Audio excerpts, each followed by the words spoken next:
আসসালামু আলাইকুম। সোশ্যাল মিডিয়ায় একটি জিনিস বেশি বেড়াচ্ছে দেখলাম, বর্তমান রাষ্ট্রপতি শাহাবুদ্দিন আহমেদ এবং অন্তর্বর্তীকালীন সরকারের প্রধান উপদেষ্টা ডক্টর মোহাম্মদ ইউনূস সাভার জাতীয় স্মৃতিসৌধে মুক্তিযোদ্ধাদেরকে সম্মান জানানোর জন্য যখন গিয়েছিলেন, পায়ে জুতো, এটা নিয়ে কিন্তু নেট দুনিয়ায় তোলপাড়।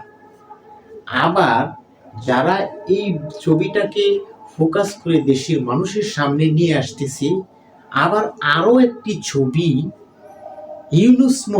ইউনুসের পক্ষের গ্রুপ, তারা কিন্তু আরো একটি ছবি পোস্ট করেছে সাবেক প্রধানমন্ত্রী শেখ হাসিনা এবং আব্দুল হামিদ সাহেবের। তারা যখন স্মৃতিসৌধে গিয়েছিল শ্রদ্ধা জানাতে, তখন কিন্তু তাদের পায়েও জুতা ছিল। জুতা বিতর্কে তোলপাড় সামাজিক যোগাযোগ মাধ্যমগুলা।